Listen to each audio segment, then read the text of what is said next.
Góðan daginn. Verið hjartanlega velkomin á þessa vinnustofu inngildingu í Erasmus Plus áætlunni. Ég heiti Miriam og ég ætla að vera með ykkur í dag og stýra þessu. Ég vil líka bjóða þau velkomin sem eru að fylgjast með úti á landi eða kannski bara heima hjá sér.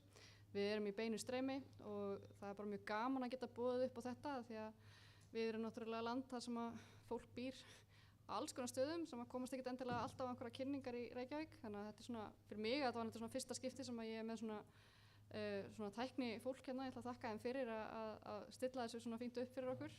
Og svo vil ég auðvitað þakka táknmálstúlkinum okkar fyrir að túlka fyrir okkur þannig að fólk geti fylgst með heima sem að notar eða talar táknmál.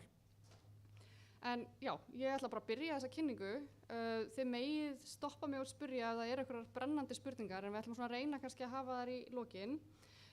Ég vil líka bara benda ykkur á að við verðum með smá svona æfingu fyrir ykkur sem að krefst þess að þið þurfum að vera með símana ykkar við höndina og það verður aðeins seinna í kynningunni, fínt að hafa það bara einhvers staðar nálægt, bara á silent. En hérna þetta er svona gagnvirk hugsunaræfing inngildingu þannig að svona bara vildi segja ykkur þetta núna svo það verði ekki eitthvað fótur og fit hérna á eftir þegar að við byrjum þessa æfingu. En ég ætla bara að dempa mér í þetta. Ég heiti sem sagt Miriam Petra Ómarsdóttir Avat og ég er inngildingar fulltrúi landsskrifstofu Erasmus Plus þannig að það er svona mitt að sjá til þess að það sé inngildingar stefna hjá landsskrifstofunni og að samstarfsfólk mitt svona hafi inngildingu í huga og líka að styrk þegar í áætluninni hugi að inngildingu í sínum verkefnum. Og áður en ég byrja þá ætla ég bara rétt að kynna mig á ensku af því ég veit að það eru þáttakendur sem eru hérna sem þeim finnst þægilega að tala ensku. So just to make sure that everybody has understood, my name is Miriam Petra Ómarsdóttir Avat and I'm the Inclusion Officer at the Icelandic National Agency.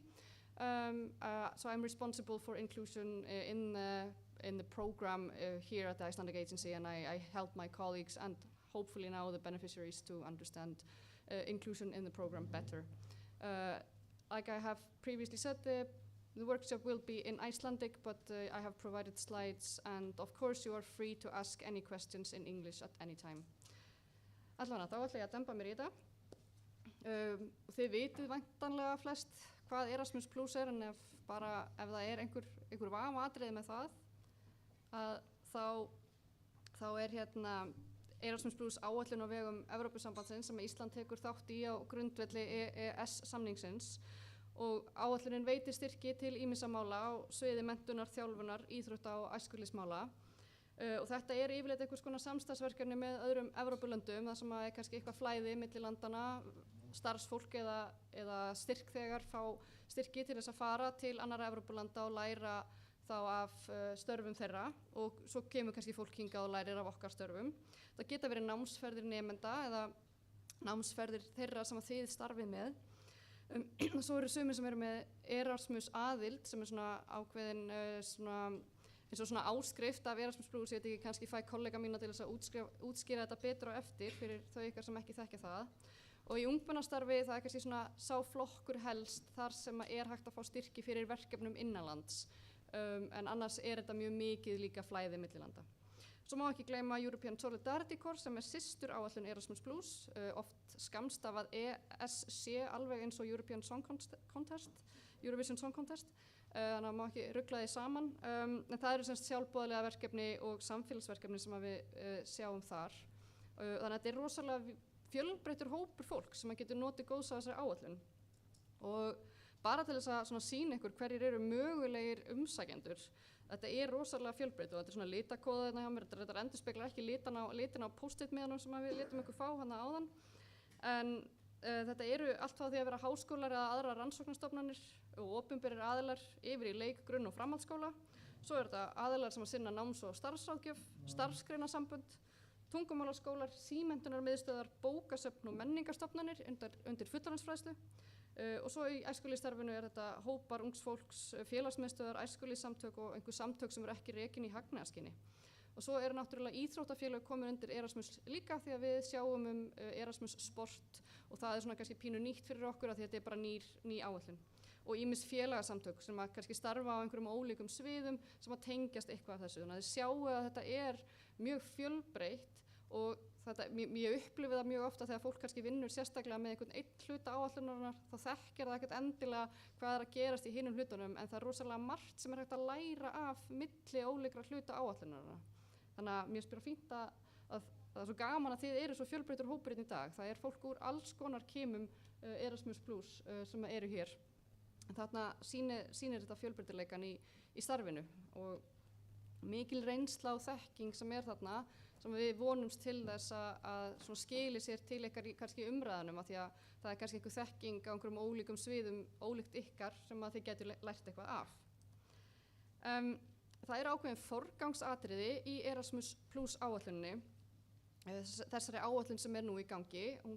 Þetta tímabil áætlunarinnar hófst 2021 og stendur til 2027 og inngilding núna eitt af þessum forgangsatriðum, en það líka sjálfbærni, stafræn þróun og virkni í lýðræðis samfélagi. Þannig að þetta eru svona atriði sem við hvetjum umsækjendur til þess að hafa í huga þegar þau eru að vinna að verkefnum, af því að þegar að umsóknir fara í gegnum matsferli þá þetta eitthvað sem hægt að fá svona auka stig fyrir eða það svona litið til þess að það sé verið að vinna með eitthvað af þessum forgangsatriðum. Þannig að eins og ég segi, það hefur jákvæð áhrif á umsóknir ef að verkefni kemur inn á eða tengist einhver af þessum atriðum og helst kannski fleiri en einum og mitt markmið að inngilding verði líka einhvern veginn alltaf þráður í verkefnum þótt að það sé kannski eitt verkefni sem snúi að stafrænni þróun eða sjálfbærni eða virkni í lýðræðissamfélagi eða bara einhverju allt öðru, að inngilding verði þá alltaf einhvers konar undirliggjandi áhersluatriði til þess að verkefni sé opið fleira fólki. Þannig að þá komum við að stóra máli dagsins sem inngilding í Erasmus Plus og þessi áætlun hefur alltaf átt að vera fyrir allt fólk, en hún það ekki ósjálfrátt. Því það bara einhvern veginn þannig að verkefnin endurspegla hvernig samfélagið okkar og samfélagið okkar ekkert endilega inngildandi. Þannig að við þurfum, ef við ætlum að gera þessi verkefni aðgengilega öllu fólki, að vera í svona ákveðinni virkni gagnvart inngildingu. Þannig að það hefur verið lögð meiri áhersla á inngildingu í þessari nýju áætlun sem í gangi núna, heldur en hefur verið í fyrri áætlunum. Kannski má nefna það að í æskulýðshluta Erasmus Plus hefur lengi vel verið áhersla á inngildingu, en núna í þessari nýju áætlun þetta að skila sér meira út í hina hluta áætlunarinnar og það var sem sagt gert með því að skilgreina betur hvað það sem getur vakið þessa inngildingar þörf. Þannig að það auðveldara að færa rök fyrir því að sækja aukinn styrk inn í áætluninni fyrir einhvernum ákveðnum þörfum, af því núna kannski komið svona listi sem að sýnir í hverju það getur falist. Þannig að það hægt að fá styrki fyrir fleiri þætti heldur en áður á því sviði sem inngilding kemur að. En það ekki nóg, ég vil bara svona ítreka, það ekki nóg að dæla bara einhverju fjármagni í einhverja inngildingu. Það þarf líka að vera með inngildingu í huga í utanumhaldi, í upplýsingamiðlun, hver fær að vita af verkefninu, hverjum boðið að vera með í verkefninu og líka bara viðhorfi þeirra sem eru að vinna í verkefninu. Það skiptir líka máli, því við viljum ekki endilega vera að eyða einhverjum peningum í að taka fólk inn í verkefnið og svo líður þeim bara illa á meðan verkefnið í gangi. Við viljum það ekki, það ekki alvöru inngilding. Þannig að við hvetjum ykkur til þess að hugsa þetta svolítið heildstætt. Þetta ekki bara, ég get fengið auka pening fyrir þetta, það líka kannski viðhorfið og svona hvernig skipulaginu háttað á verkefninu sjálfu. En hvað það sem talið geta vakið inngildingar þörf? Hérna listi sem hægt að finna á heimasíðun okkar og þar miklu ítarlegri skilgreining á bara öllum þáttunum sem talin upp og þetta ekki tæmandi listi. Þetta í rauninni bara til þess að gefa ykkur einhverja hugmynd það hvað það sem vekur þessa inngildingar þörf. Og mjög oft það þannig að fólk tengir inngildingu bara við einhverjar líkamlegar hindranir, fötlun eða einhvers konar heilsufarshindranir. Það kannski bara af því að við erum vanari því í samfélaginu að pæla í því út frá þessu, en það getur verið rosalega margt annað. Og við ætlum að gefa ykkur dæmi á eftir þar sem við förum inn á einhverja þætti, einhverja af þessum þáttum og þá sjáum við hvernig hefur verið unnið með inngildingu í ákveðnum verkefnum út frá einhverju öðru heldur maður kannski býst við.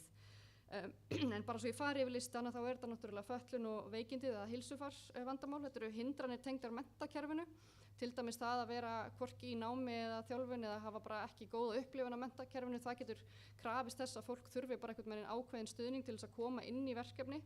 Það getur verið menningamunur, þá tungumálamunur, jafnvel þegar við tölum tungumál þá getur það einmitt verið bæði táknmál eða bara önnur móðumál. Það geta verið félagslegar hindranir og efnahagslegar hindranir sem valda því að fólk kannski hugsar bara nei, þessi verkefni ekki fyrir mig, jafnvel þó að þau standi þeim til boða. Og þá viljum við sem verkefnastjórar vera duglegri að svona hvetja fólk eða svona útskýra fyrir þeim að þetta sé líka fyrir þau og þá vera búin að sækja kannski einhvern inngildingarstyrk til þess að auðvelda þeim þátttöku. Það geta verið hindranir vegna mismununar, fólk sem upplifir mismunun í samfélaginu, til dæmis vegna kyns eða kynhneigðar, eða getur verið ýmislegt annað vegna fötlunar. Það kannski upplifir sig ekki öruggt ef það á að fara í einhverja ferð til annars lands og það þarf kannski að vera einhver ákveðin stuðningur með í verkefninu til þess að þeim líði vel í einhverju verkefni í öðru landi. Og svo geta þetta náttúrulega verið landfræðilegar hindranir. Við vitum að tækifærin eru ekki þau sömu þegar fólk býr í afskekktum byggðum eða úti á landi langt frá alþjóðaflugvöllum og þess vegna það líka mikilvægt að við á Íslandi séum að huga að inngildingu á fleiri heldur en bara þessum sviðum sem kannski eru nærtækust og manni dettur helst í hug að landfræðilegar hindranir eru vissulega áskorun líka. Og svo vil ég endilega hvetja ykkur til þess að hugsa skörun eða sem á ensku kallað intersectionality. Það sem að það getur verið að þið eru að vinna með hóp sem að upplifir einhverjar landfræðilegar hindranir og allur hópurinn upplifir það, en svo eru þau kannski einhver innan hópsins með einhvern menningamun, félagslegar hindranir eða eitthvað annað og þá þarf kannski að takast á við það á einhvern annan hátt heldur en þessar landfræðilegu hindranir. Og þetta allt eitthvað sem að má fara í umsóknirnar og sækja einhvern auka styrk fyrir. Eða bara fá aðstoð frá okkur til þess að svona móta hvernig best að vinna þetta. En bara til þess að gefa ykkur nokkur dæmi raunkostnað sem að má vera með þegar verða að sækja verkefni og sækja auka styrk. Og þetta geta verið aðstoðar og fylgdarmanneskjur. Þetta yfirleitt eitthvað sem fólk hugsar þegar kemur að þá fólki þá með fötlun eða heilsufarsvandamál. En þetta má líka vera ef við hugsum kannski andlega heilsu, ef einhverjum með mjög mikinn kvíða og þarf að vera með einhverja stuðningsmannesku með, það getur líka verið. Þetta getur verið flutningur á búnaði eða kaup á nauðsynlegum búnaði og við ætlum að gefa ykkur betri dæmi það á eftir. Það getur verið gerð aðgengilegra gagna, segjum svo að þið eru með hóp sem ætlar að fara í ferð og þið eru búin að prenta út fullt af gögnum en svo kannski einhver sem þarf að fá eitthvað svona einhver litaprenti eitthvað svo þau bara sjáu, kannski ef þau eru litblind eða eitthvað sjáu betur gögnin, þá getur það til dæmis verið eitthvað sem þau gætu sótt auðvitað leiga á aðgengilegu húsnæði eða faratækjum ef þið ætluðu að vera með viðburð og þið þurfið að borga aukalega til þess að koma fólki á staðinn eða vilji vera einhvers staðar þar sem aðgengilegt salerni eða engar tröppur eða eitthvað slíkt, þá gæti það kosta meira, það fer kannski alveg eftir því hvar þið búið, en þá ef það hægt að færa rök fyrir því að það auki aðgengi fólks að verkefninu, þá endilega gerið þið það og takið þið fram í umsókninni. Svo getur það auðvitað verið táknmálstúlkun og móðumálstúlkun líka. Þannig að þið gætu verið að fara með fjölbreyttan hóp af fólki í einhverja vinnuferð eða einhverja hópferð og þið ætlið að passa að þau komist öll með og þá kannski einhver einstaklingur innan hópsins sem að þyrfti að hafa túlkun til þess að geta tekið fulla þátt, bara svo allt sé skiljanlegt og þá líka hægt að sækja styrk fyrir því. Þannig að þetta svona, ég að segja ykkur þetta svo að þið séu kannski meðvituð þetta svona fyrirfram að því að þetta yfirleitt ekki eitthvað sem þetta að sækja eftir á og við viljum frekar að fólk hugsi þessi atriði í umsóknarferlinu. Og ég set þarna fyrir neðan, stendur verkefni inngildingu eða verkefni með inngildingu. Sum verkefni snúa bara sérstaklega að því að vera inngildandi eða gera einhvers konar inngildingu fyrir einhvern ákveðin hóp. Á meðan önnur verkefni snúast ekkert endilega það, en við viljum endilega að þau séu samt með einhverja inngildingu. Þannig að þótt að þið séu ekki að gera sérstakt inngildingarverkefni, að þá viljum við að þið séu með inngildingu í huga. Hvernig best að byrja? Þetta hljómar kannski allt voðalega svona yfirgripsmikið og flókið og við viljum endilega bara hvetja ykkur til þess að hugsa kannski smátt fyrst, hugsa svona það sem næst ykkur. Það er ekkert nauðsynlegt að þið séu að fara strax út með einhvern hópa fólki sem þið eruð að vinna með. Það kannski geta farið 1 eða 2 einstaklingar saman til þess að kynna einhver störf annara sem að vinna við það sama á þið. bara til þess að læra inngildingu. Þú veist, hvort sem það til þess að gera inngildingar stefnu fyrir stofnunina, gera einhvers konar inngildandi verkefni í kjölfarið. Þannig að það eru alls konar atriði sem þið getur gert án þess að þau sé að byrja á því að fara kannski í eitthvað rosalega stórt Erasmus-verkefni sem að felur í sér rosalega mikið fjölda af fólki og flóknar inngildingarþarfir. Þannig að byrjiði kannski bara smátt og svo getið þið farið að, þegar ykkur líður betur með þetta, að stækka verkefnin. Og svo má náttúrulega líka huga að því einhverjar inngildingarþarfir meðal starfsfólks. Það ekkert endilega þannig að ég sé að tala allir þessar inngildingarþarfir bara út frá þeim sem þið vinnið með í ykkar starfi. Það getur líka verið bara starfsfólkið ykkar sem ætlar að fara í ferðina. Þetta sé ekki nema 2 eða 3 sem bara fara saman, eitthvað sem að hindra einhvern af þeim fara í ferðina, og getur það verið hvort það sé upplýsingaöflun eða eitthvað sem að bara krefst raunlega aukinskostnaðar, og þá endilega skrifið það í umsóknina. Þannig að það mjög gott að byrja bara á því að kortleggja þarfir þeirra sem þið vinnið með eða mögulegir þáttakendur í ykkar verkefnum, og við ætlum svolítið að leyfa ykkur að gera það í umræðunum á eftir. Þið getur líka kortlagt hvaða hópar það eru sem eru ekki að taka þátt í starfi stofnunarinnar sem að gætu verið að því. Og svo setti ég þann punkt kannski í lokin, ef ykkur finnst inngilding ekki tengjast neinu sem þið eruð að gera, þá kannski gott að spyrja sig hvers vegna það sé. Af því ég fæ þetta oft eitthvað svona, já, en þú veist, við erum ekki að gera neitt svona sem við kemur inngildingu hjá okkur. En það held ég bara þannig að það allstaðar einhver inngildingarþörf, af því að inngilding bara snertir miklu fjölbreyttari hóp fólks heldur en við kannski ímyndum okkur þegar við hugsum orðið fyrst. Og bara svona til þess að segja, þú veist, dæmi, að þá það bara, þú veist, það að ég sem kona standi hérna fyrir framan ykkur og sem fyrirlestur, það var ákveðin inngilding sem átti sér stað í íslensku samfélagi sem var til þess að ég get gert það. Af því að fyrir einhverjum árum síðan þá var það ekki raunin, og það var meira þess að bara frétta, þú veist, það var fréttnæmt þegar fyrsta íslenska konan hélt fyrirlestur út í bæ, þú veist, fyrir 100 og eitthvað árum. Þú veist, það var alveg frétt, og það var eiginlega bara svona, fólki fannst þetta bara pínu skrítið. En það var inngilding, þótt að við kölluðum það ekki þá inngildingu, þetta orð var bara ekki til. En við verum að hugsa þetta út frá okkur sjálfum líka. Þetta ekki bara eitthvað annað fólk út í bæ sem að þarf inngildingu, heldur mögulega við sjálf líka. En sem sagt, inngilding í Erasmus þýðir að allt fólk eigi að geta tekið virkan þátt í verkefnum sem eru styrkt af Erasmus Plus. Þannig að þá erum við að tala starfsfólk og þáttakendur, þannig að þið sem eruð að skipuleggja verkefnin líka, auk þáttakandana. Þannig að við viljum að þið hafið inngildingu í huga í öllu skipulagi og undirbúningi verkefnanna alveg frá A til Ö. Til dæmis hvaða viðkemur, hvernig vali á þáttakandahóp háttað, hver fær upplýsingar verkefnin, hvernig eru þið að miðla því að stofnunin ætla að fara í þetta Erasmus-verkefni, fer það til einhver ákveðins hóps eða hafa einhverju fleiri starfsmenn sem gætu haft áhuga á því, tökka og koma með ef þau hefðu áhuga, og eru þið virt að reyna að sækja til fjölbreytts hóps.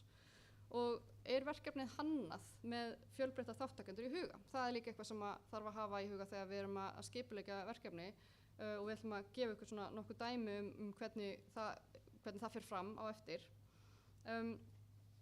Og inngilding ekki bara fjárhagslegur stuðningur, þetta líka að nálgast hópa sem eru ólíklegri til þáttöku í verkefnum og bjóða þeim þáttöku.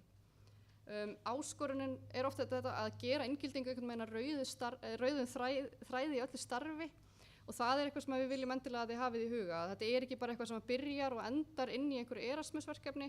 Við viljum endilega að þetta sé eitthvað sem fari bara að verða svona virkt í ykkar, bara öllu starfi hjá ykkur, og þið séu að hafa inngildingu í huga. Og Erasmus-verkefni geta auðvitað verið góður svona upphafspunktur. Þannig að þið kannski byrja á því að gera eitthvað verkefni og þið fáið einhverjar hugmyndir, og þá getið þið kannski bætt eitthvað starf innan ykkar stofnunar, eða ef þið farið hina leiðina og byrjið að pæla í inngildingu hjá ykkur, þá getur kannski komið einhver hugmynda góðu Erasmus-verkefni út frá því. Þegar við erum að gera Erasmus-umsóknir, þá viljum við endilega að þið fáið kannski álit frá fjölbreyttari hópi fólks til þess að þegar þið eruð að skrifa skipulagið á verkefninu og í alls konar ákvarðanatöku. Þannig að það að gera að leita til fjölbreyttara aðila sem þið eruð að vinna með, og jafnvel bara hafa samband við aðrar stofnanir og fá álit. Bara við erum að skipuleggja hérna verkefni og við viljum hafa það aðgengilegt og erum kannski að fara að vinna með hópi sem að við kannski þekkjum ekki alveg aðstæðunar hjá, hvað myndu þið mæla með? Og það ekkert að því og þið getur alltaf haft samband við okkur líka og við myndum þá bara reyna að hjálpa ykkur annarkvort með því að koma með einhver góður ráð eða bara beina ykkur áfram á einhvern sem gæti hjálpað ykkur með það. Endilega skrifa líka inn í umsóknirnar og bara pæla kannski í því sjálf, hver eru markmiðin með verkefnunum? Hvað það sem þið viljið að verkefnið skili viðkemur inngildingu? Viljið þið að einhverju einstaklingar sem að þið vinnið með upplifi sig kannski meira sem gilda þáttakendur í stofnuninni eða að þau verði virkari og komi oftar í námskeið eða svona haldist frekar í því sem þeir eru að gera heldur en að kannski koma og stoppa stutt við. Þannig að þetta getur verið eitthvað svona, þetta getur verið mjög fjölbreytt markmið en það er mjög sniðugt að hafa það voðalega skýrt þegar þið eruð að skipuleggja verkefni. En eins og ég sagði áðan, inngilding kannski veltur svolítið á viðhorfum líka. Það er mjög erfitt að skipuleggja inngildandi verkefni þegar fólk er ekki aktíft að vinna að inngildingu og þetta er eitthvað sem að svona hefst svolítið hjá okkur sjálfum. Þannig að ég ætla núna að biðja ykkur að taka upp síman ykkar og við ætlum aðeins að taka smá æfingu. Og þið bara megi skanna þennan kóða. Allar spurningarnar eru bæði á ensku og íslensku. Ég tala síðan eins inn á milli.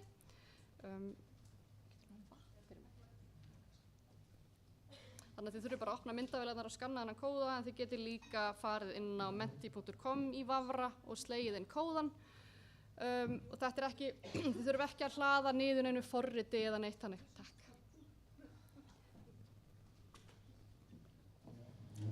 Jæja. Og ég ætla að fletta glærunni eftir augnablik. Þannig að ef þið eru ekki búin að skanna kóðan, þá getið þið samt alltaf að opna Vafran og slegið inn menti.com og þessar tölur þar verða efstar á skjánum. En ég ætla svona að ég sé að það eru ennþá nokkrir símar á lofti hérna. Já, ok. Já, ég ætla bara að tala aðeins og hérna, svo þið hafið ennþá tíma til að komast þarna inn. Þessi tilvitnun hérna í æskulýðsvettvanginn, sem ég finnst mjög góð, inngilding felur í sér að viðurkenna og virða fjölbreytileikann og gera alltaf ráð fyrir honum. Það er að gera alltaf ráð fyrir honum. Það er kannski þessi punktur sem ég langar svolítið að hamra á.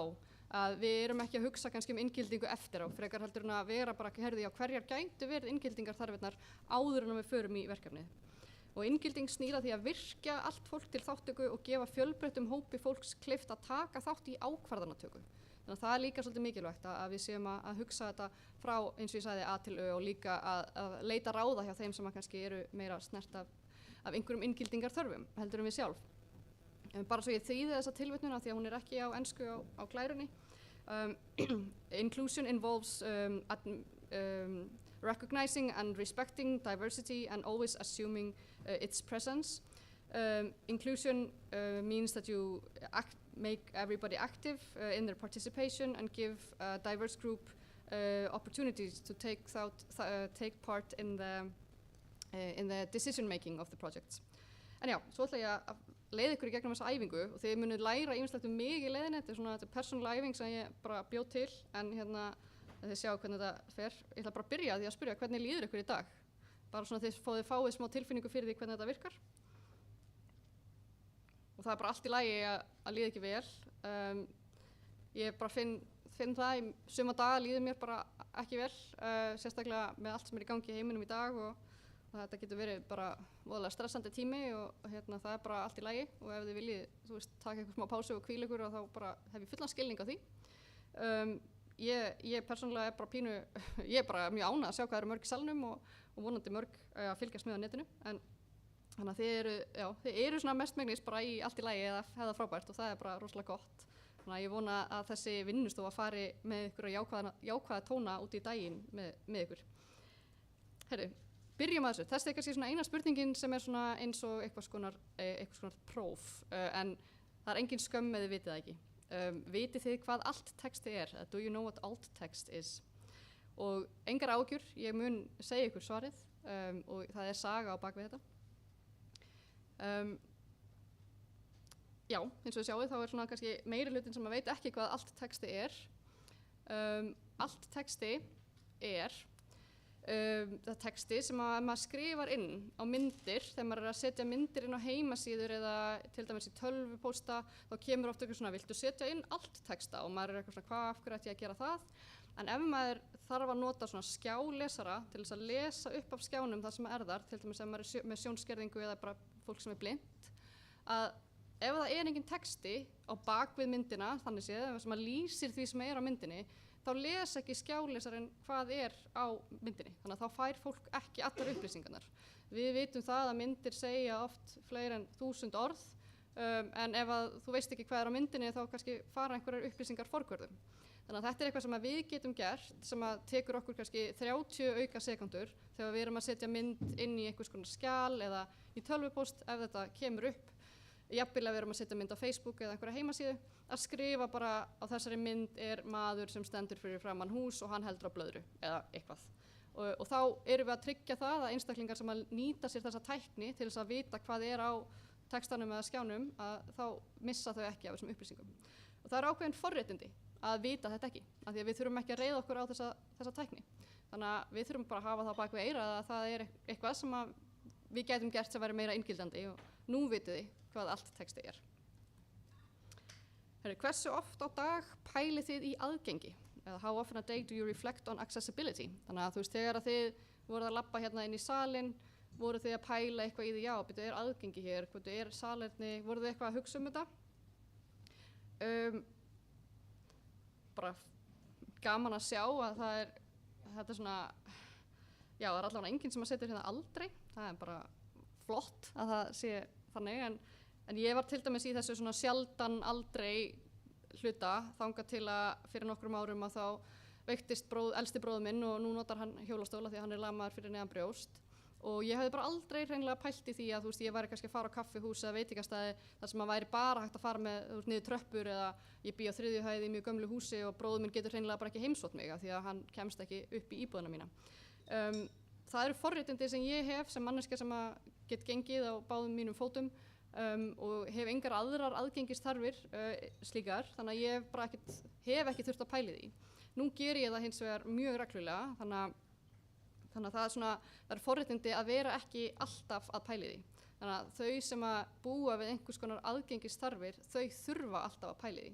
Þannig að það er okkar hinna sem að þurfum kannski ekki alltaf að pæli því, að vera með það bak við eyrað að ef við skipuleggjum hluti með aðgengisþarfir í huga, þá erum við að létta byrðina á þeim sem að þurfa kannski alltaf að vera að pæla í þessu og alltaf að reka sig á bara skort á aðgengi. Þannig að endilega hafið þetta bak við eyrað í öllu sem þið gerið. Hérna ein svona satt ósatt spurning. Táknið fyrir takk á táknmáli eins í öllum tungumálum, satt eða ósatt. The symbol for thank you in sign language is the same in all languages, true or false. Gaman að vera einmitt með táknmálstúlk hérna þegar ég að segja frá þessari spurningu. Þetta svona smá keppni hérna, satt eða ósatt, já. Já, ég held að meiri hlutin hérna greinilega bara alveg með þetta á hreinu. Ég bara kannski gefa aðeins upp hvernig niðurstöðnar eru. En ég ætla að segja ykkur bara smá sögu. Ég fór á ráðstefnu, Erasmus-ráðstefnu fyrir nokkrum árum, þar sem voru nokkrir þáttakendur sem töluðu táknmál og þau voru ekki öll frá sama landinu. Og ég fór og kynnti mig fyrir þeim og ég kann að stafa nafni mitt með íslensku táknmáli og kann eitthvað pínu. Og þau voru svona, já, bara, þú veist, flott, en þetta ekki sama táknið á okkar tungumáli. Og ég eitthvað svona, já, ok. Og af einhverjum ástæðum þá hélt ég að táknmál væri bara eins og eitthvað svona esperanto sem að allir gætu skilið, svona eitthvað leynimál. En þarna lærði ég það bara af nauðsyn að þetta var ekki satt, af því að þarna voru táknmálstúlkar að túlka úr ensku, því sem var talað, yfir á sikkvar móðumálin. Þannig að það voru 6 táknmálstúlkar í herbygginu fyrir 3 jafnvel fleiri, fyrir 3 þáttakendur og sem að skiptust á.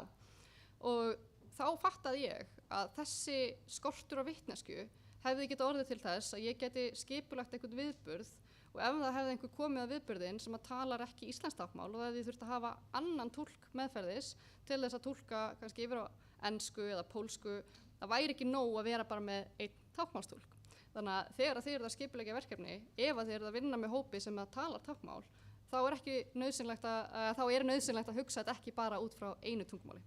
Þannig að það eru bara mállýskur í táknmáli alveg eins og eru í töluðu máli, og bara til þess að gefa ykkur dæmi, takk á íslensku táknmáli er svona, en á arabísku þá er það svona, shukran. Þannig að ég kann þessi 2 tákn núna og lærði þar með leiðandi líka að það er mjög mikill munur á milli þessara tungumála, og það er bara okkar að læra þetta því að það er stór hluti fólk sem talar táknmál sem fyrsta mál. Önnur spurning úr einu í allt annað. Mitt drauma fjölskylduform, hvernig svo sem þið túlkið það, er samþykkt af samfélaginu. Og svona bara hvernig þið upplifið þetta. Og ástæðan fyrir því að ég spyr að þessari spurningu er að þetta er kannski eitthvað sem við hugsum ekki í daglegu lífi, þau okkar sem erum í þeim forréttinda hópi að bara þurfa ekki að pæla í þessu. Það er það að upplifa að hvernig maður vill vera, haga lífinu, lifa með fjölskyldunni sinni, sé bara einhvern veginn ekki samþykkt, er mjög íþyngjandi. Þannig að ég hugsa þetta oft út frá því, bara ef ég hugsa út frá sjálfri mér, þá var ég alltaf að burðast með alls konar hluti á bakinu þegar ég var yngri, en þetta var ekki eitt af því sem ég var kannski að burðast með. Að vera með áhyggjur af því hvernig samfélagið myndi taka mér í þeim samböndum sem ég yrði, eða bara hvernig ég myndi vilja hafa mitt fjölskylduform.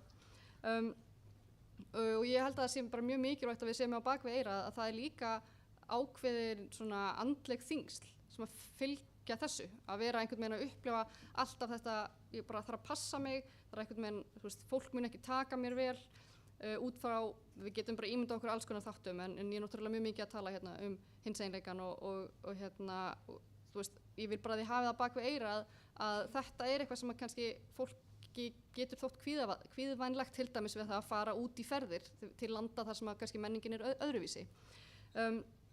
Þetta er bara eitthvað sem að, eru forréttindi að hafa aldrei þurft að burðast með á bakinu. Við sem að, burðumst ekki með þetta, gætum gleymt því að þetta er eitthvað sem er álag fyrir annað fólk. Og það er bara mjög gott fyrir okkur að velta því fyrir okkur hvernig okkur liði og hefði liði gegnum tíðina. Við hefðum alltaf þurft að vera nálum yfir einhverju svona sem okkur finnst bara að vera ógeðslega basic, bara hvernig við elskum og viljum fá að elska í friði. Þannig að bara endilega hvet ég ykkur til þess að hugsa þetta. Ok, næsta spurning. Skiljið núna hvernig þetta fer, ég spyr ykkur einhverju spurningu, þið svarið og ég tala ógeðslega mikið. Er þjóðerni þitt stór hluti af þinni sjálfsmynd? Og það er bara mjög misjafnt hvort að það sé já eða nei og það er ekkert rétt eða rangt svar hér. En mér langar bara svona aðeins að koma inn á þetta út frá persónulegri reynslu. Afsakið, ég fá mér smá vatnssopa. Það er nefnilega, ég er þannig að ég er fædd á Íslandi og mamma mín er íslensk en pabbi minn var frá Egyptalandi og ég lendi rosalega oft í því að fólk vill einhvern veginn meina að ég sé ekki íslensk.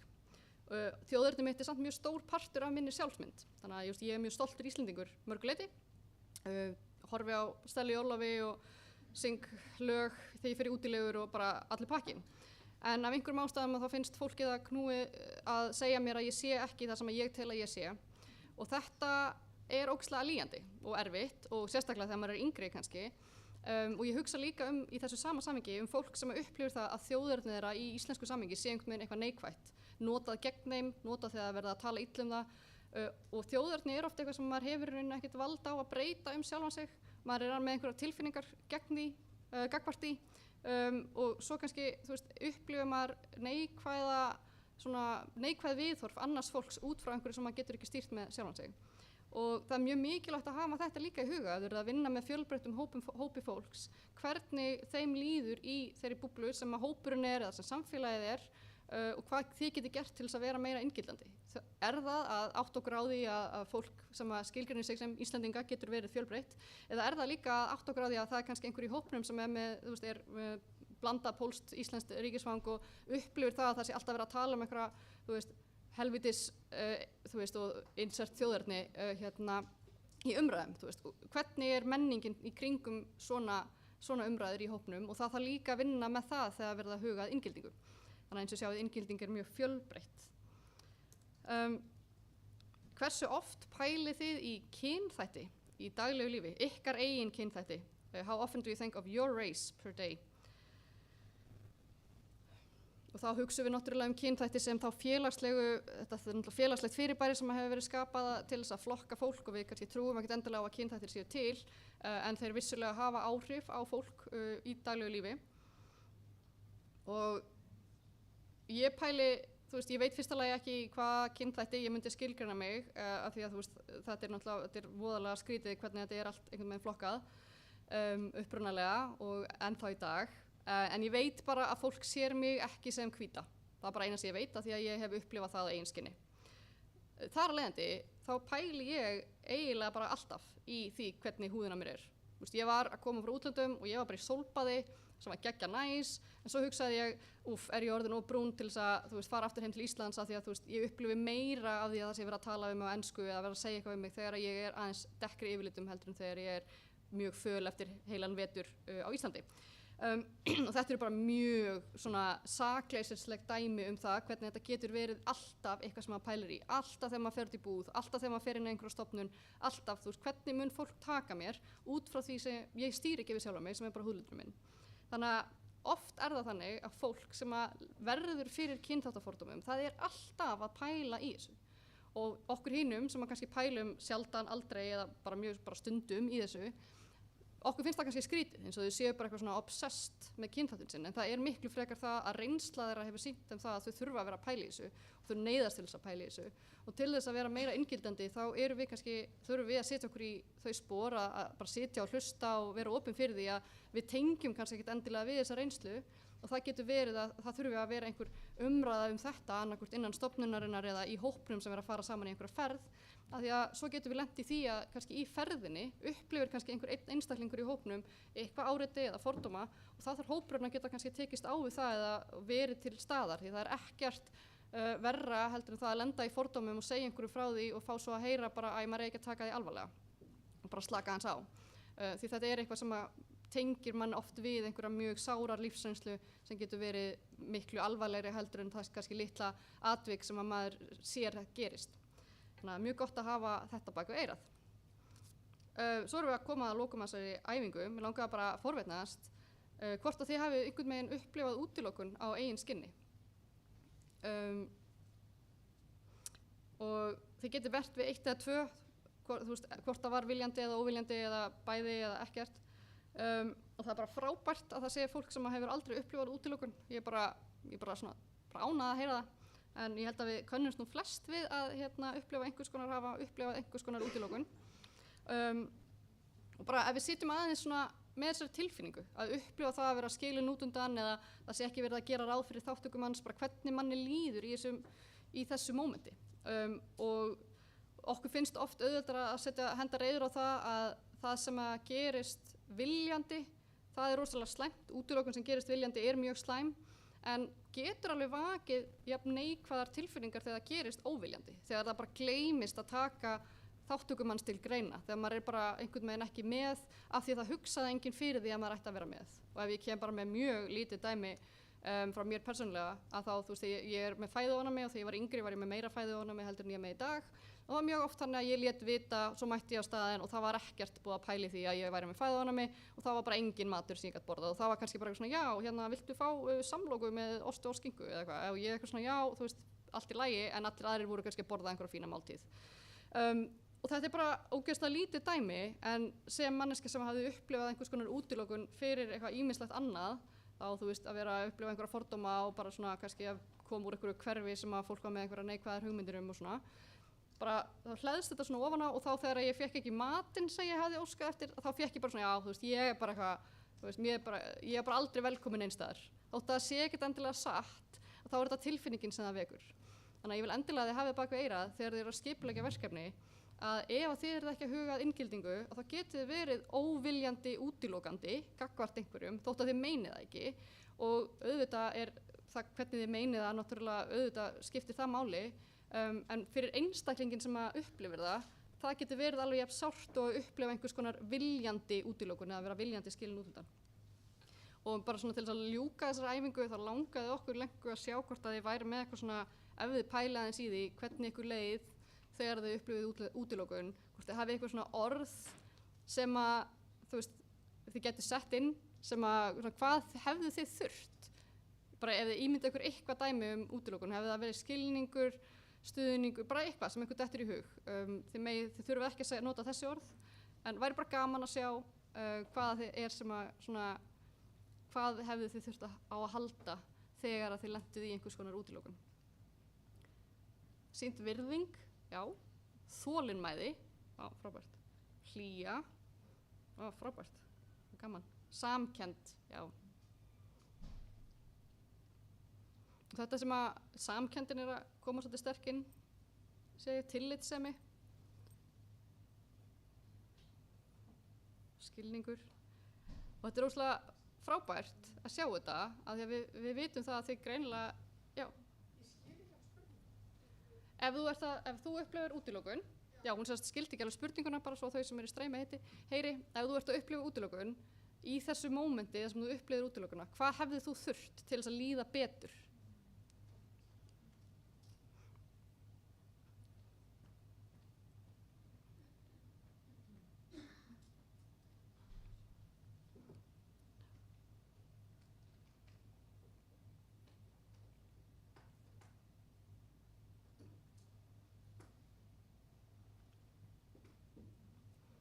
Og ég sé þetta, að samkenndin að koma mjög sterkt inn hana, og ég ætla líka að adressa á ensku, because we've provided the slides in English. I want to iterate as well that we will have an English-speaking follow-up tomorrow. So any of you who are English-speaking, you're welcome to participate online for an English-speaking follow-up of this workshop, where I will go over the slides and have a little talk or answer any questions if there are. En ef við skoðum þetta út frá, þetta rosalega fjölbreytt, það menningarnæmi, þolinmæði, sjálfstraust, skilningur, umhyggja, vinátta, samtal. Þetta allt eitthvað sem við getum haft í huga þegar við erum að skipuleggja verkefni. Viljum við, það er erfitt kannski að sýna einhverju samkennd sem við höfum ekki þekkingu á, þurfum við þá kannski að fræða okkur aðeins stöðu þeirra sem við erum að reyna að vinna með. Hvernig sýnum við umhyggju ef það kom upp einhverjar aðstæður úti í ferðinni, getum við undirbúið það einhvern veginn. Þannig að það er rosalega margt sem að okkur finnist gott að hefði verið gert þegar við upplifum útilokun. Hvað getum við tekið eitthvað af þessu inn í þau verkefni sem við erum að búa til? Það er rosalega gott að hafa þetta bak við eyra þegar þið að skrifa út frá þeim hóp sem þið eruð að vinna með. Hvað þarf hópurinn á að halda og jafnvel bara fara og spyrja hópinn, bara hvað þyrftu þið til þess að ykkur liði ekki útilokuðum þegar við færum saman í Erasmus-verkefni. En það er bara gaman að fá að sjá þetta. Núna ætla ég að hoppa aftur yfir í glærurnar okkar og sjá.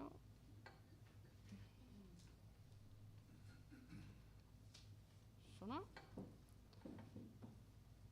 Og nú ætlum við að taka nokkuð dæmi sem að vonandi hjálpa ykkur áður en að við förum í umræðurnar. Ég ætla að biðja hana Svandísi, kollega mína úr háskólahlutanum í Erasmus Plus, að koma hérna og segja aðeins frá því sem þau hafa verið að gera í háskólanum sem að við kemur inngildingu. Gjörðu svo vel, Svandís.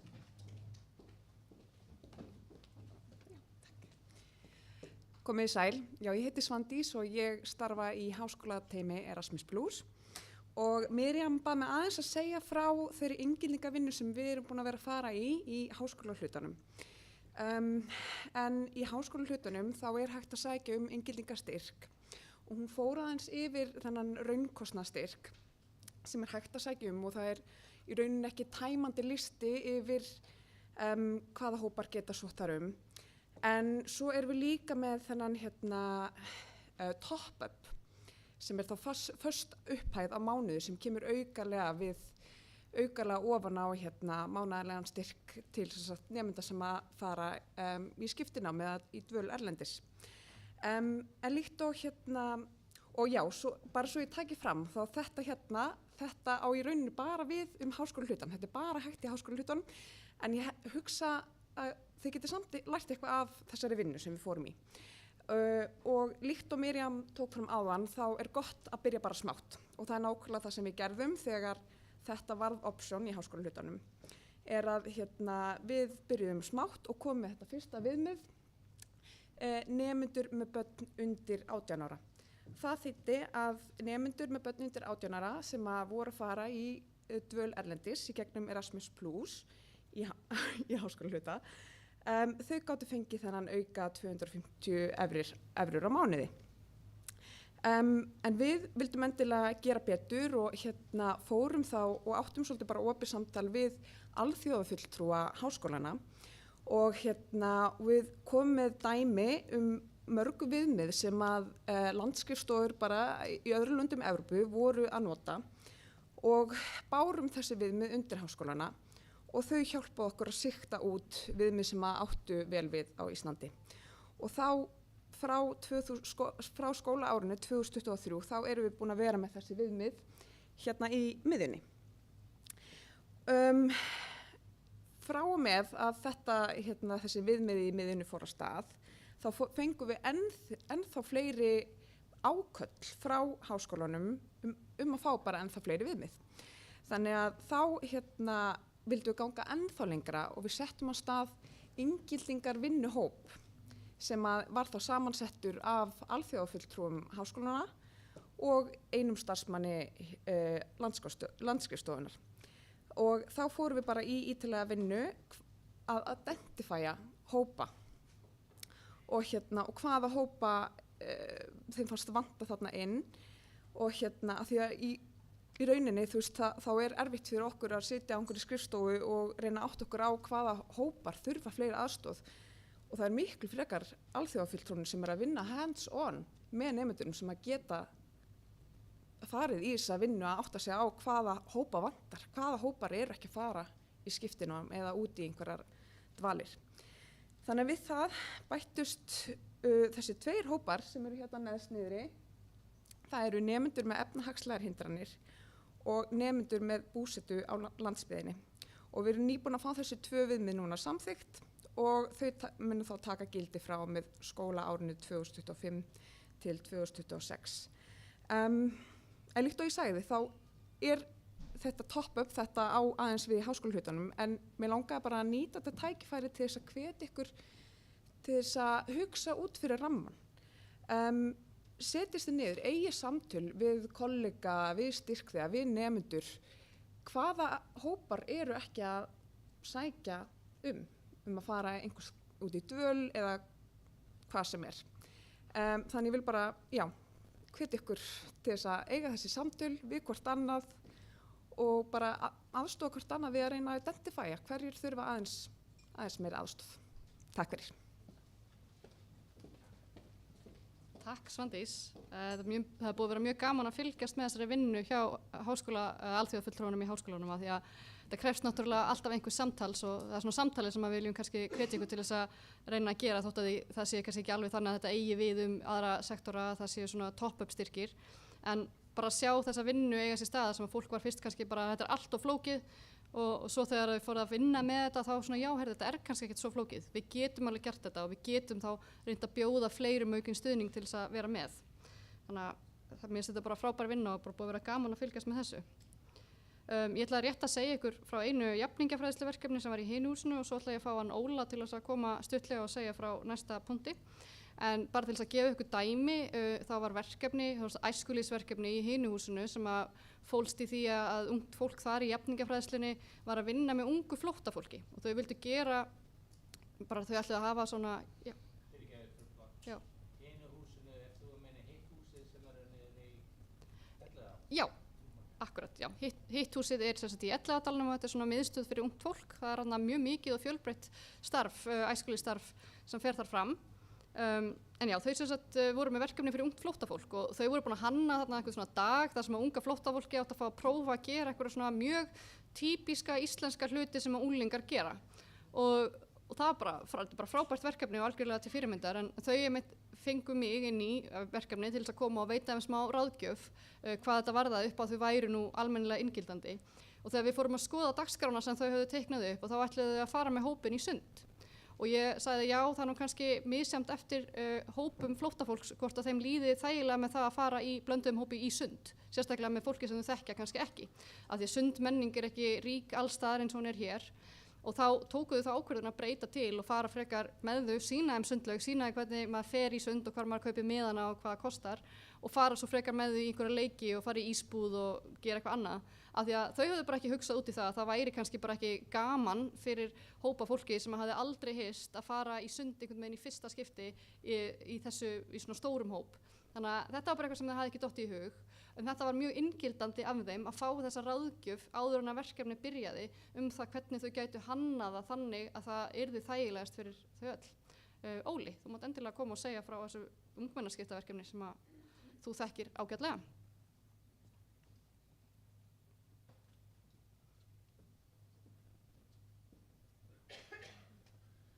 Já, komið sæl.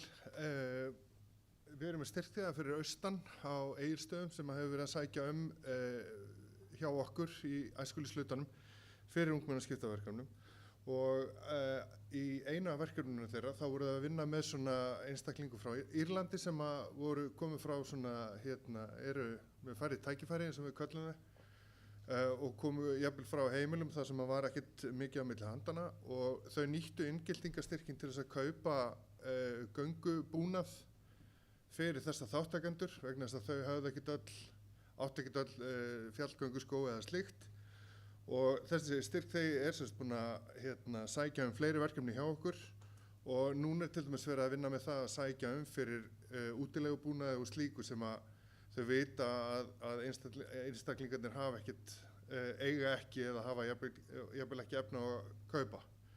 Þannig að þetta er notað alveg frá því að þú veist fjármagna vegabréf yfir í einhvern svona búnað, yfir í aðstofafólk og svoleiðis. Þannig að endilega hafið í huga og bara hafið samband við okkur ef þið viljið nánari upplýsingar hvernig hægt að nýta þetta í verkefnunum betur. Takk kærlega Óli, þetta var stutt og laggott og bara sýnir fjölbreytileikann í þessari áætlun og þá hugsa maður það þannig að þessir einstaklingar, þau hefðu bara hreinlega ekki geta tekið þátt í þessu verkefni ef þau hefðu ekki fengið þennan búnað. Þau hefðu líklegast bara bakkað út ef það hefði verið eitthvað skilyrði að þú verður að vera með fjallgönguskó og hvað eiga foreldrar sem eiga ekkert milli handana að fara að kaupa handa þeim fjallgönguskó. Þannig að þá er búið að taka þessar áhyggjur af þeim áður en þau fara út í verkefnið. Ég ætla að sýna ykkur myndband núna frá Noregi, þannig að það er með enskum texta, ég vona að annars sé bara norskan ykkar sæmileg. Þetta er sem sagt fullorðinsfræðslu skóli í Oslo og bara svo við viti að það er hérna 5 manna hópur í upphafi myndbandsins, það eru bæði nemendur og kennarar, en það hittir akkurat þannig á og hún segir að við fórum 5 starfsmenn, en þetta er sem sagt ekki bara starfsfólki sem sést þarna, heldur líka nemendurnir, af því að ef maður heldur þetta sé allt starfsfólki þá skilur maður myndbandi kannski aðeins öðruvísi. Þannig skulum bara kíkja á þetta. Úps, já, hljóðið. Heyrist það ekki í salnum? Nei, ok. Það er texti, við bara reyna að hækka hérna. Ég veit kannski bara. Vi dro jo 5 ansatte og 10 deltakere til Sardinia på et Erasmus Plus-prosjekt. En grunn til at vi ville være med på dette var jo fordi at vi så på det som en kjempefin mulighet til at deltakerne våre kunne få helt andre opplevelser enn det de får på skolen. Overrasket de oss egentlig veldig med hvor bra det ble da. Så ja, det var kjempefint. Så det var helt fantastisk at jeg har vært med. Jeg trodde ikke det blir så gøy. Viktigste at jeg har lært at man kan samarbeide selv om man har ikke samme språk. Vi lærer en ting på Sardinia. Vi gjør ting sammen, fordi vi må bo sammen, vi må respektere andre. Og vi var jo veldig spent på hvordan det skulle gå, for vi skulle samarbeide med disse italienerne, som også, det var jo innvandrere derifra også, men også de som var italiensk. Og så at vi ikke hadde noe felles språk, var vi veldig spent på hvordan man skulle få til et faglig opplegg. Og det som vi så var jo at vi fikk det jo til, men det måtte kanskje være litt mer praktisk. Og vi hadde mye gruppearbeid, og så var det at vi blandet språk. Det var norsk, italiensk, arabisk, kroppsspråk og masse humor. Og nå i ettertid da, så snakket jeg med en deltaker i går, som bare ville komme og takke meg for at hun var så glad for å ha fått denne muligheten. Og det var fordi at hun hadde sett på den skolen vi var på, så var det var en del eldre italienere som gikk på skole der, og at hun kunne se sånn, ok, voksne går på skole, du kan fortsatt lære, og du på en måte fått en sånn ny motivasjon til at ok, jeg er voksen, men jeg kan lære, og så at i ettertid når hun har kommet hjem, så hadde hun begynt å gå på biblioteket, låne seg bøker, og jobbet mye med leksene. Så hun var helt sånn, nå har jeg fått en ny motivasjon, og det synes jeg var veldig fint.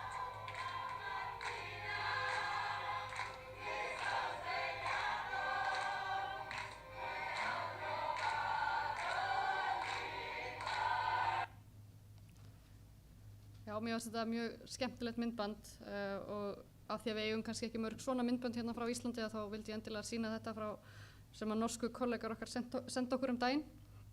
Og svo ætla ég að koma með eitt myndband og svo fáum við eina dæmisögu frá tónlistarskóla Kópavogs. En byrjum á þessu hérna myndbandi, ferðalag sem að hópur frá Reykjalundi fór til Svíþjóðar í heimsókn þangað.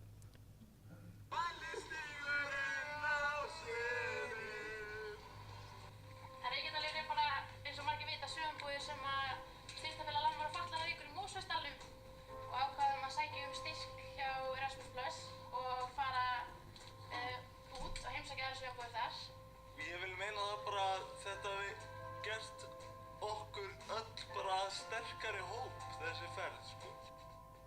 Við vorum svo hrikalega spennti yfir þessu verkefni að það var gaman bara allt þetta prósess að plana þetta og allt. Þegar við vorum á leiðinni þangað í rútunni og það var verið að keyra með okkur í Grænska og þá bara var ég mindblown. Þetta var bara eins og við værum að fara á einhverja, þú veist, eyju í James Bond mynd. Þetta var sko heil eyja sem að þau eru bara með út af fyrir sig, skilur við. Og þetta bara, vá, hvað klikkað partí er þetta? Þetta á ekki að stoppa neitt, hvort sem maður er fatlaður eða ekki, bara njóta þess að vera saman.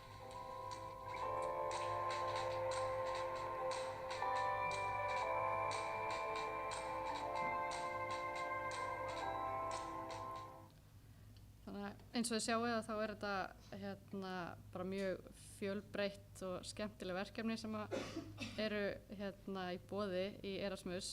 Ég ætla að reyna að fletta aðeins og opna annað myndband. Svona, og þá ætla ég að biðja hana Pamilu frá Tónlistarskóla Kópavogs að koma og segja okkur aðeins frá því hvernig þau hafa unnið með inngildingu og tónlist innflytjenda. Við skiljum þetta. Já, gjörðu svo vel.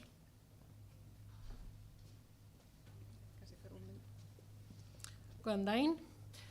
Við í Tónlistarskóla Kópavogs vorum með verkefni áhrif innflytjendar á Íslandi og við vorum að byrja þessi verkefni því okkur fannst tíminn til að fara gegnum mál. Ég sjálf tónlistarkennari og ég sá breytingu og ég er búin að vera á Íslandi í 21 ár. Og ég sá því miður smá breyting í segjum bara vitlaust leið með innflytjendar og mér fannst komin tími til að líka í tónlistarskóli fara í gegnum það mál en ekki með umræðu heldur með það sem við erum vanir að gera, tónlist. Þannig að við hugsa okkur að fara í smá tónlistarsögu og við sá okkur að tónlist á Íslandi það sem rík dæmi. Því voru rosalega margra innflytjendar sem komu og líka flotta fólk sem komu og gerði það dæmi sem í dag. Þannig að ég frá Ítalíu og við fundum tónlistarskóla á Ítalíu sem var líka með margra innflytjendur og flotta fólk og bjögum við verkefni með lög sem gert áhrif á tónlistarlífi bæði á Ítalíu og á Íslandi. Og það sem var rosalega flott og í lokaverkefni að sjá nemanda að tala innflytjendar og áhrif innflytjendar á Íslandi í tónlist. Ég segir með glitter í augu, með positív hluti. Þannig að já, það var rosalega flott að sjá hvernig endaði verkefni. Því miður við erum svolítið mikið listafólk, við erum ekki mikið að gera myndbönd og sýna hvernig var ferli á okkar verkefni, en ég ætlum að gera það. Því mér finnst mjög mikilvægt að sjá og sýna okkar dæmi sem getur hjálpa kannski aðra tónlistarskóla líka að fara í gegnum þessi mál með okkar tungumál, með tónlist.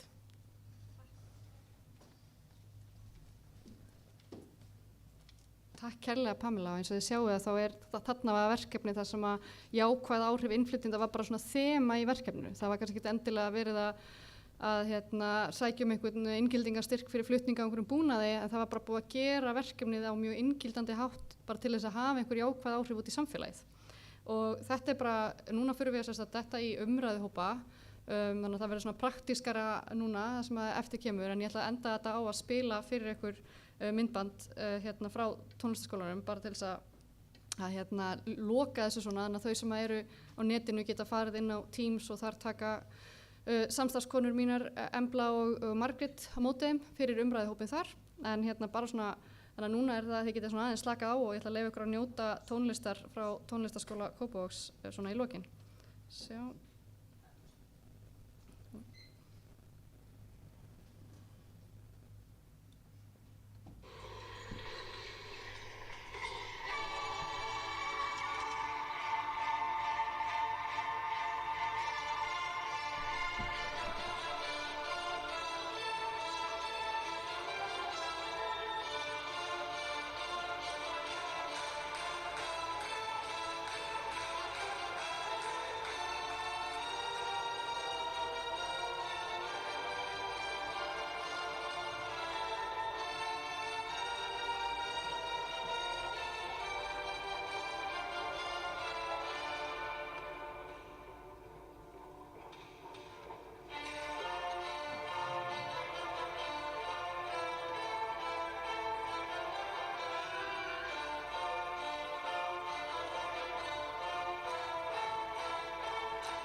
Já, núna ætlum við bara að fara að taka ykkur í smá umræður, bara þakka ykkur fyrir áhörnina hingað til. Ég er með nokkra svona kannski punta sem að væri gaman að bara rétt að nefna hvað er ekki inngilding, ef að svona, þið getið tekið þetta með ykkur inn í umræðuhópana á eftir. Ef að verkefni er með þema sem er inngilding, það er verið að vinna sérstaklega með inngildingu, en það er kannski ekki haft samráð við hópin sem að unnið er með, að þá getum við upplifað það það gerist eins og Óli er að tala að það er að fara í einhverja útivistargöngur, en svo kannski hafa ekkert allir færi á því að taka þátt í útivistargöngum. Er þá verkefni raunverulega inngildandi þótt að það segist vera inngildandi? Þannig að við þurfum að horfa á það þannig að það er raunverulega ekki inngildandi bara þótt að segja það. Þannig að það þarf að taka fram hvernig í umsóknarferlinu, hvernig allir þessir þáttakendur geta tekið virkan þátt í verkefninu. Og líka annað dæmi, verkefni þar sem að vera að tala 20% af þeim sem við vinnum með þessari stofnun eru innflytjendur eða börn innflytjenda, eru með erlendan bakgrunn, en svo kemur kannski hvergi fram í verkefninu hvernig á að tryggja þeirra þáttungu. Og ég man eftir einu verkefni þar sem var sótt að þáttakendur sem átt að fá að fara með í verkefni þurfti að klára einhvers konar verkefni, fylla eitthvað út, og það verkefni var bara á íslensku. Það þurfti bara að lesa einhverja bók á íslensku og skrifa einhverja greinagerð og svo átt að velja hópin sem átti fara í ferðina. en það var samt alltaf verið að taka fram að sko 20% nemenda í skólanum væru með erlendan bakgrunn eða eitthvað. Og þá hugsaði ég, er það raunverulega inngildandi ef að síðan í ferlinu detta þau út og geta ekki tekið þátt? Þá hefði verið gott að taka fram í umsókninni þessi hópur sem að talar ekki íslensku, þau fá annað verkefni sem þau þurfa að klára til þess að geta mögulega verið með í verkefninu. Þannig að er það verkefni inngildandi, það þarf þá að koma skýrt fram hvernig það er gert. Þannig að já, fyrir ykkur að hugsa á meðan þið eruð í hópavinnunni og ég ætla bara að þakka ykkur fyrir áheyrnina og við slökkum þá á útsendingunni núna.